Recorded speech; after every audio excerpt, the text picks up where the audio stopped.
जय हिंद। स्वागत है आप सभी का आपके अपने YouTube चैनल अमृत एकेडमी पे।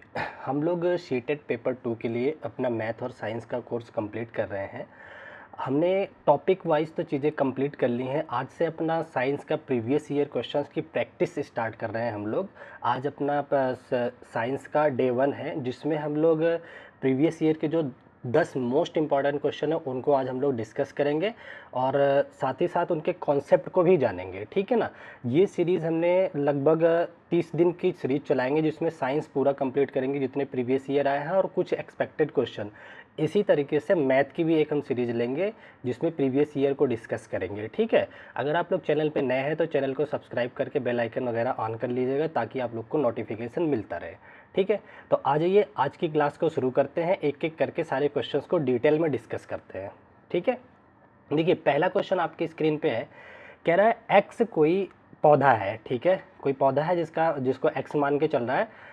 कह रहा है जो स्वपोषी के साथ साथ विषम पोषी भी है। ठीक है ना। ऑटोट्रॉफी, इंग्लिश में क्वेश्चन देख लो, हेटरोट्रॉफी दोनों है। ऐसा कौन सा पौधा है? तो एक्स क्या हो सकता है? तो देखिए, एक्स की अगर बात करें तो ये पिचर प्लांट है। पिचर प्लांट एक क्या होता है, देखिए ये एक घड़े जैसी संरचना का एक पौधा होता है। ये दलदली स्थानों में पाया जाता है। ठीक है। इसमें प्रॉब्लम क्या होती है, इसके अंदर नाइट्रोजन की कमी होती है, जिसको वो पूरा करने के लिए क्या होता है, ये पिचर प्लांट इस तरह से माउथ अपना ओपन करके रहता है। घड़े जैसी संरचना होती है। जब उसमें कोई कीट पतंगा घूमते घूमते इसके पास आता है तो ये इसको बंद करके उससे नाइट्रोजन लेता है। ठीक है ना। तो ये और प्रकाश की उपस्थिति में अपना भोजन भी बनाता है, स्वपोषी भी है मतलब, और ऊपर से क्या करता है, ये कीट पतंगों को खा करके उनसे नाइट्रोजन भी लेता है। तो ये स्वपोषी और विषम पोषी दोनों का गुण दिखाता है। तो ये कौन सा पौधा हो जाएगा आपका? घटपर्डी हिंदी में बोलते हैं, जिसको पिचर प्लांट बोलते हैं। ठीक है ना। आई होप आप चीज़ें समझ गए होंगे। अगर इनके ऑप्शन की डिटेल में जाए तो जो शैवाल होता है, एल्गी होता है, ये जली पौधा है जो कि अपना भोजन स्वयं बनाता है। इसमें भी क्लोरोप्लास्ट पाया जाता है। एक अमरबेल या कुस्कट की बात करें तो ये एक परजीवी है। ये दूसरे बड़े पेड़ों के पौधों के ऊपर रह करके उनसे एनर्जी लेकर के पलता बढ़ता है। इसमें क्लोरोप्लास्ट नहीं होता, ये अपना खुद का भोजन नहीं बनाता है। ठीक है। फंगी, कवक आप लोग जानते हैं, ये सड़े गले चीज़ों को खा करके अपना भोजन बनाते हैं। ठीक है ना। तो आई होप ये क्वेश्चन क्लियर हो गया होगा।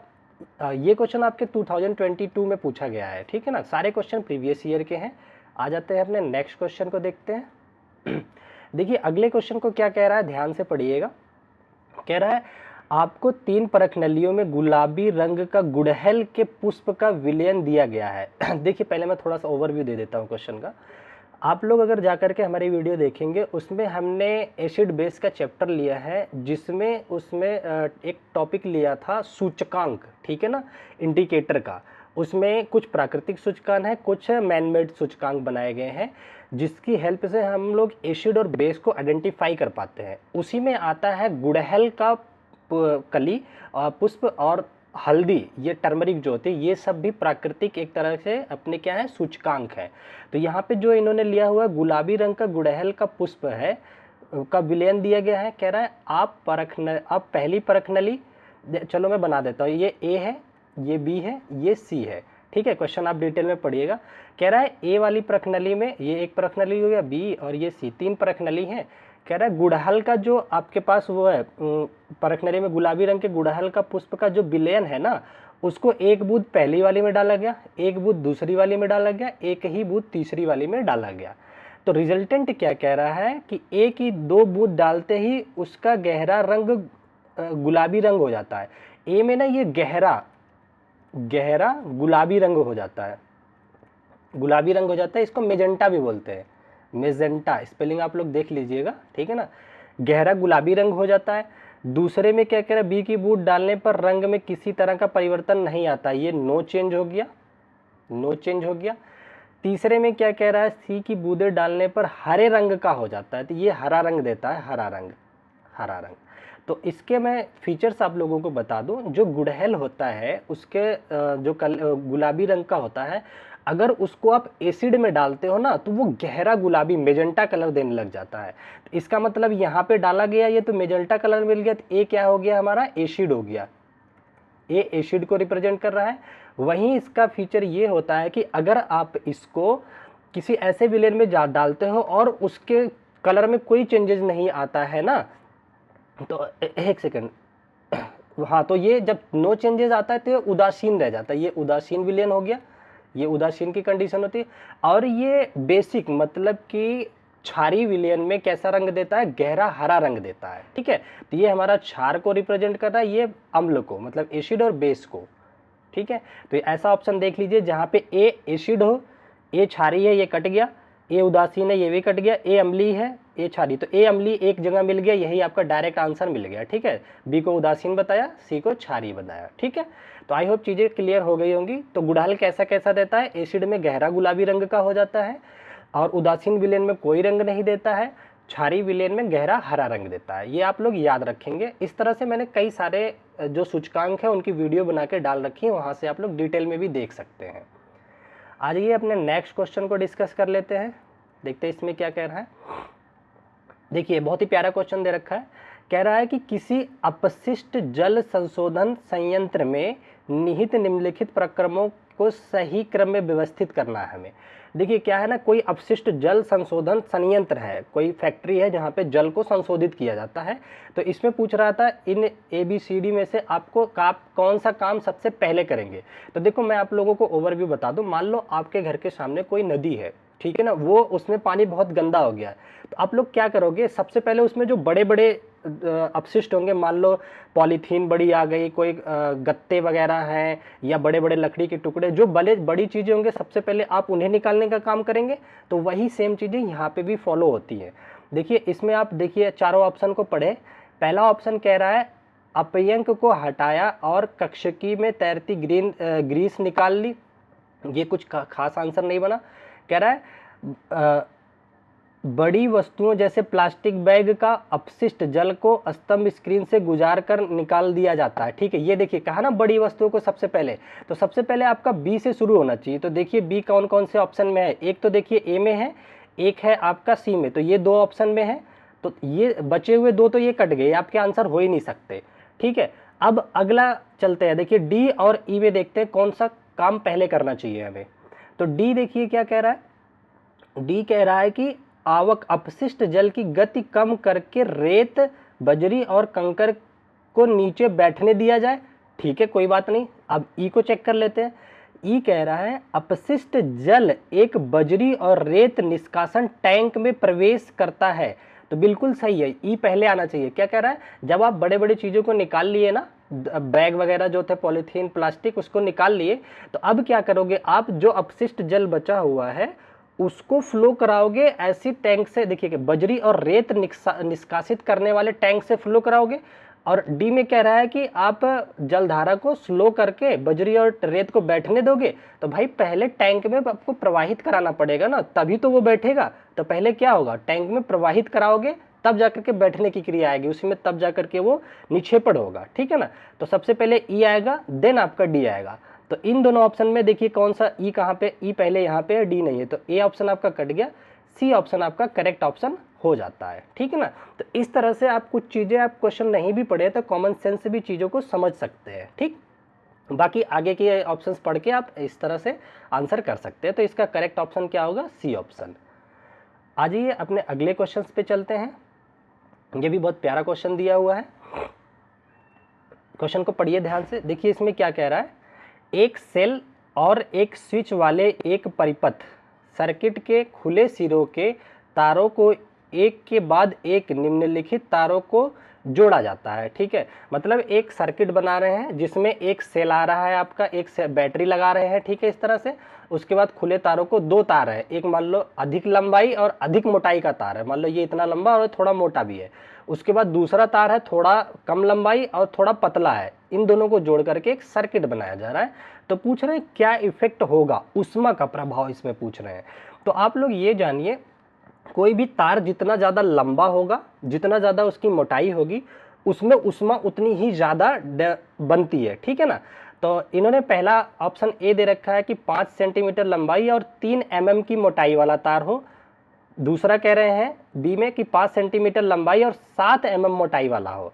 तो लंबाई तो इन्होंने सेम रखा लेकिन मोटाई ज़्यादा रखा, तो जो ज़्यादा मोटा और लंबा होगा उसमें ज़्यादा ऊष्मा बनेगी। तो बताइए ए और बी में से सबसे ज़्यादा ऊष्मा किस में बनेगी? तो ये साफ साफ दिख रहा है कि ये मोटाई 7 mm है, ये 3 है, तो बी में जो है ज़्यादा ऊष्मा बनेगी। तो ऑप्शन देख लेते हैं।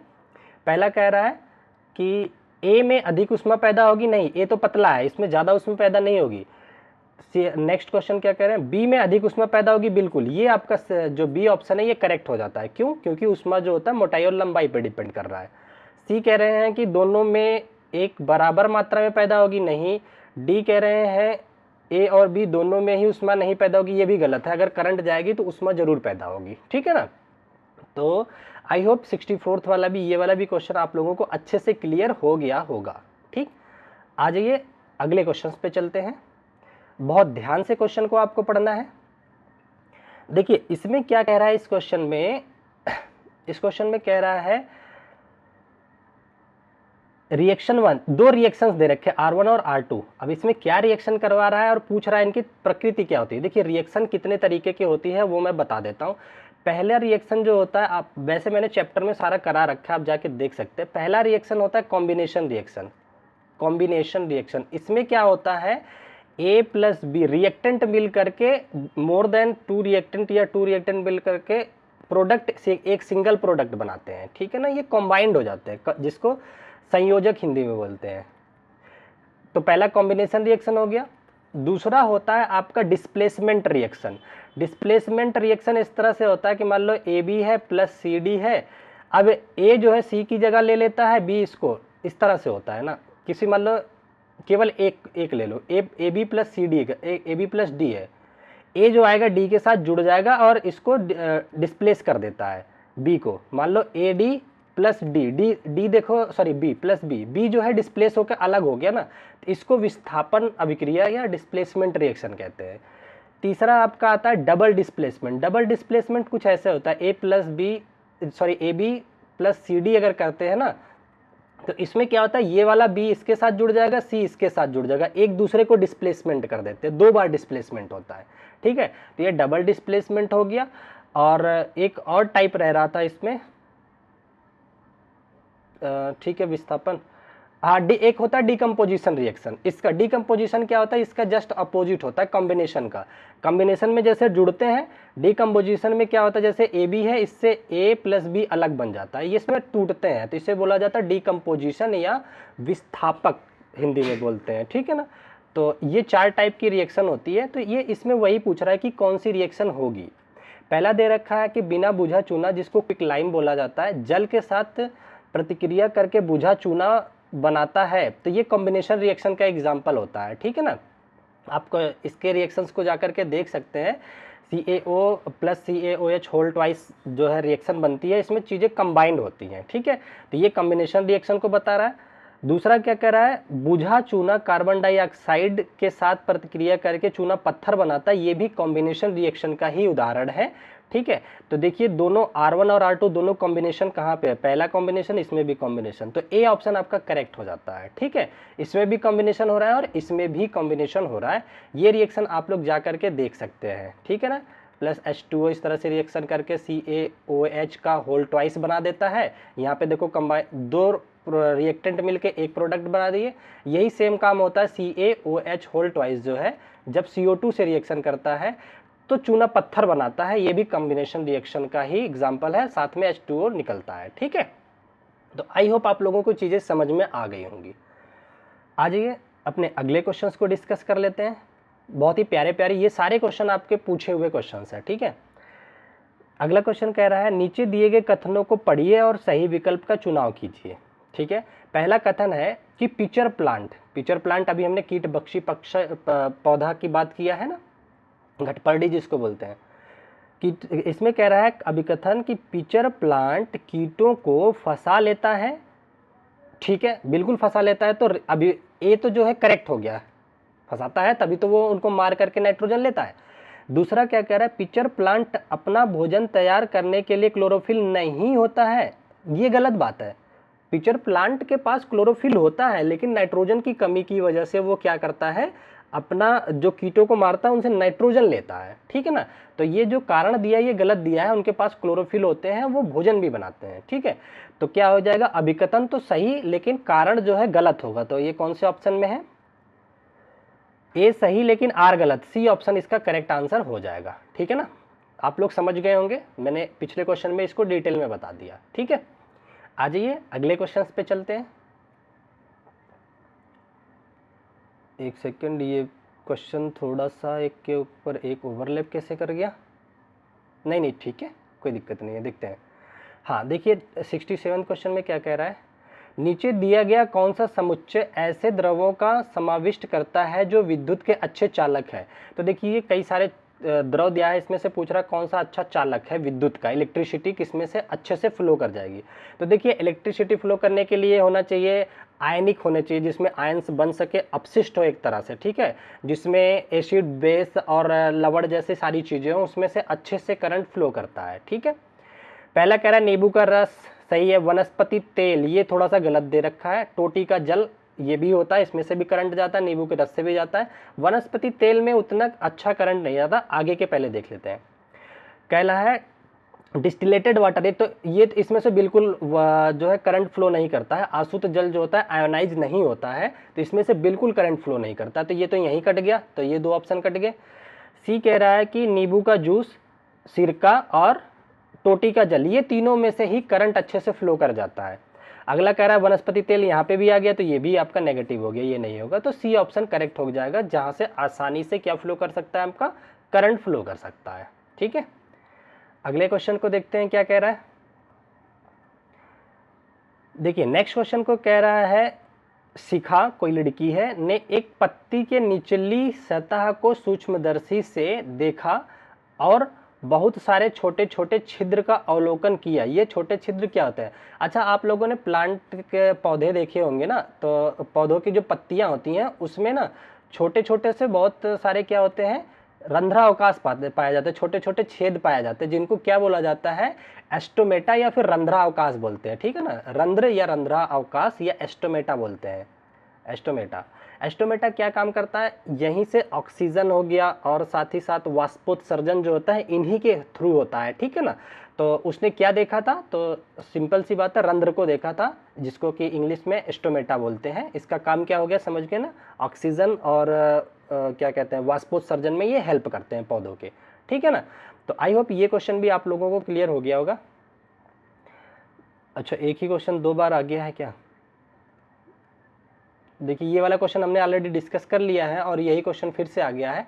तो ये आज का अपना लास्ट क्वेश्चन है, ठीक है। तो लगभग 8 से 9 क्वेश्चन हम लोगों ने बेहतरीन तरीके के प्रीवियस ईयर अच्छे से डिस्कस किए हैं। इसी तरीके से हम लोग नेक्स्ट डे वाले में अगले वीडियो में अपना जो प्रीवियस ईयर क्वेश्चन है उनको डिटेल में डिस्कस करेंगे। कुछ न्यूमेरिकल पार्ट जो पूछे जाते हैं उनको भी अपने पेपर में लेंगे, ठीक है ना।